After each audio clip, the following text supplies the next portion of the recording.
మీరు దయచేసి ఇక్కడ ఉన్న మీడియా మిత్రులను కూడా నేను కోరుతున్నా, మీరు కావాలంటే మీ కెమెరాను మీ గొట్టాలు పట్టుకొని పోండ్రి, ఏ ఊరికైనా పోండ్రి, ఆడ కూర్చున్న ఒక పెద్ద మనిషిని అడుగుండ్రి, అక్కడ తిరుగుతున్న మా తమ్ముళ్ళని అడగండి, పొలం కాడికి ఆడ పని చేసుకుంటున్న రైతులను అడగండి, లేదా రైతు కూలీలను అడగండి.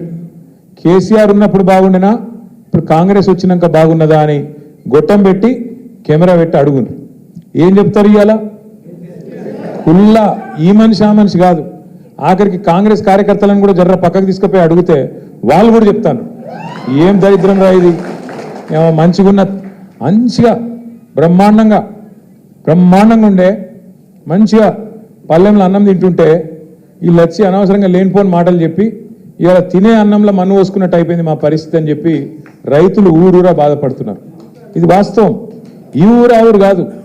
నేను రేవంత్ రెడ్డిని అడిగినా, అసెంబ్లీలో అడిగినా, రేవంత్ రెడ్డి గారు మీరు చెప్తున్నారు కదా రుణమాఫీ చేసిన అంటున్నావు కదా, ఆడికిడికి ఎందుకయ్యా నాకు అర్థం కాదు, సీదా నీ సొంత ఊరు కొండారెడ్డిపల్లె పోదాం, లేదా నీ సొంత నియోజకవర్గం కొడంగల్ పోదాం, లేదా నీ అత్తగారి నియోజకవర్గం కల్వకుర్తి, యాడికంటే ఆడిపోదాం, ఊరు కూడా నువ్వే డిసైడ్ చెయ్యు, తారీఖు నువ్వే డిసైడ్ చెయ్యు, పోదాం. ఏ ఒక్క ఊళ్ళోనన్నా 100% రుణమాఫీ అయిందని అక్కడ రైతులు చెప్తే నేను శాశ్వతంగా రాజకీయాలు ఇడిచిపెట్టి పోతా అని చెప్పి అడిగి, కనీసం ఆడ కూర్చున్నాడు తప్ప లేచి కూడా లేదు. ఎందుకంటే ఆయనకు కూడా ఎరికే మనసుకు కాలేదు, పీకలేదు. 50,000 కోట్లు రుణమాఫీ, 49,500 కోట్లు, 2 లక్షల రుణమాఫీ కరెక్ట్గా చేయాలంటే 49,500 కోట్లు. ఈ లెక్క నేను చెప్పింది కాదు. రేవంత్ రెడ్డి ముఖ్యమంత్రి అయినాక 3వ రోజో 4వ రోజో బట్టి విక్రమార్క గారు ఒక మీటింగ్ పెట్టిండ్రు, ఆర్థిక మంత్రి గారు. మొత్తం బ్యాంకర్లందరినీ పిలిచిండు, ఎంత కావాలి రుణమాఫీకి అని అడిగిండు. 2 లక్షల రుణమాఫీ చేయాలి, ఎంత కావాలి? వాళ్ళు చెప్పారు కరీబ్ 50,000 కరోడ్ సాబ్, అస్సలు లెక్క 49,500 కోట్లు. మరి మీరు అంట్రీ కదా సంతకం పెడతాం అంట్రీ కదా పెట్టుర్రి అన్నారు. ఏడ పెడతామా ఉత్తగా చెప్పిన ఓట్ల కోసం అని చెప్పి తెల్లారి ముఖ్యమంత్రి గారు ఈ 49,000 ఏడున్నాయి లేవు అని చెప్పి తెల్లారి ఎక్కడో ముఖ్యమంత్రి స్పీచ్ ఇచ్చిండు. ఏమని? ఒక్క సంవత్సరం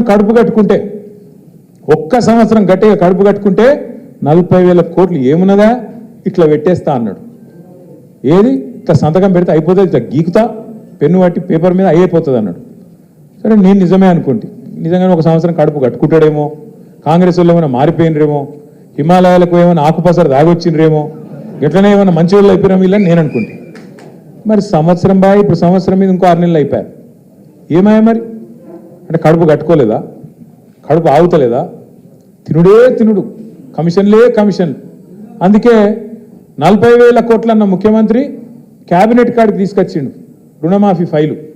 క్యాబినెట్ కాడికి వచ్చే వరకు అందులో మళ్ళీ ఒక 9,000 కోట్లు ఎగిరిపోయింది.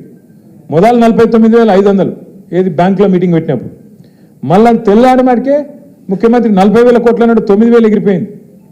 ఆడికెళ్ళి క్యాబినెట్కి వచ్చే వరకు ఇంకో 9,000 ఎగిరిపోయింది, 31,000 కోట్లు అన్నారు. ఆడికెళ్ళి అసెంబ్లీకి వచ్చింది బడ్జెట్, అసెంబ్లీకి వచ్చే వరకు 26,000 కోట్లు అన్నారు. అంటే ఏడు స్టార్ట్ అయింది కథ 49,500 కేంచి 40,000 కేంచి 31,000 కేంచి 26,000 వచ్చింది. పోనీ అదాన్ని ఇస్తారేమో అనుకున్నాం. ఆఖరికి మొన్న బట్టి విక్రమార్క గారు సావు కబురు చల్లగా చెప్పిండు. మళ్ళీ బ్యాంకులో మీటింగ్ పెట్టిండు. బ్యాంకులో మీటింగ్లో మనకు అర్థం కావద్దని ఇంగ్లీష్లో మాట్లాడిండు. కానీ మనకు కూడా కొంతమందికి ఇంగ్లీష్ వస్తుంది కదా, అందులో మాట్లాడిండు. మేము మీకు పైసలు ఇచ్చినాం, కానీ ఇప్పటివరకు రైతుల ఖాతాలో 11-12 కోట్లే పడ్డాయి, ఇంకా మిగతా ఎప్పుడు వేయాలి, మనం ఇంకో 2-3 కోట్లు వేయాలి అయిపోయి ఆయనతో చేతులు దులుపుకున్నారు. కథ మొదలైంది 49,000 కాడ, ఆఖరికి ముగిసింది 11-12 కోట్ల కాడ. మన ఊళ్ళో సామెత చెప్తారు, చారాన కోడికి బారాన మసాలా అని. ఇది కరెక్ట్ సూట్ అవుతుంది దానికి. ఇచ్చింది చారాన వంతు, కానీ దానికి బిల్డప్ ఊరూరా ఫ్లెక్సీలు, ఎక్కడ చూసినా ముఖ్యమంత్రి గారి ఫోటోలు, ఉప ముఖ్యమంత్రి గారి ఫోటోలు. నిన్న మన